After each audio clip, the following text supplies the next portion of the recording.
আবু সাইদ মুগ্ধ, রিয়াগোপ, আসাবুল ইয়ামিন সহ 1400 শহীদ। আজকে শহীদের সংখ্যা নিয়েও বিতর্ক করে।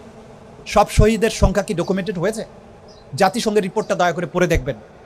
জুলাই বিপ্লব এক অভাবনীয় সুযোগ এনে দিয়েছিল। আমরা সেই সুযোগ হেলায় হোক, বোকামির জন্য হোক, নির্বুদ্ধিতার জন্য হোক, অথবা কোনো ষড়যন্ত্রের কারণে হোক, আমরা যদি এটা হেলায় হারাই, তাহলে এই জাতির কপালে অনেক লম্বা দুর্ভোগ আছে বলে আমি মনে করি। জনগণের ইচ্ছা এবং অভিপ্রায়ের বহিঃপ্রকাশ হিসাবে যে কনস্টিটিউশন সর্বোচ্চ আইন, এবং সর্বোচ্চ আইনটা আসে জনগণের ইচ্ছা এবং অভিপ্রায় থেকে। 73% মানুষ যে অভিপ্রায় দিয়েছিল তাকে অবজ্ঞা করার দুঃসাহস যারা দেখাচ্ছেন, তাদেরকে অবিলম্বে করুণ পরিণতি দেখার জন্য অপেক্ষা করতে হবে।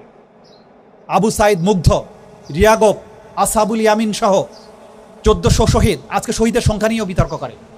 সব শহীদের সংখ্যা কি ডকুমেন্টেড হয়েছে? জাতিসংঘের রিপোর্টটা দয়া করে পড়ে দেখবেন। কত অজানা শহীদ আছে, সেগুলো কি আইডেন্টিফাইড হয়েছে সবাইকে?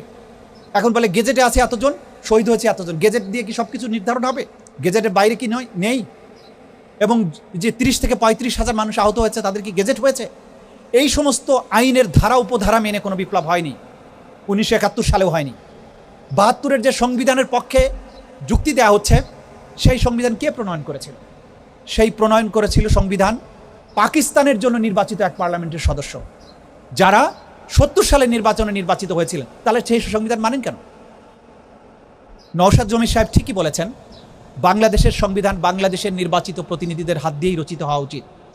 জুলাই বিপ্লব এক অভাবনীয় সুযোগ এনে দিয়েছিল।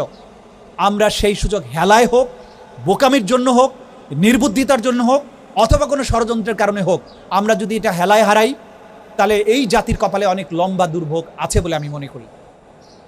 আমরা বিশ্বাস করি আজকে পার্লামেন্টে যারা আছেন, তারা প্রত্যেকেই জুলাই বিপ্লবের অংশীদার। তারা জনগণের পালস বুঝবেন। তারা যে সমস্ত ছোটোখাটো ভুলভ্রান্তি করছেন বা যে সমস্ত কথাবার্তা বলছেন, এখনও আমি তাদেরকে ক্ষমার দৃষ্টিতে দেখতে চাই। আমি বিশ্বাস করি তাদের মধ্যে বোধোদয় হবে। সংবিধানের ধারা উপধারার বিতর্কের মধ্যে তারা যাবেন না।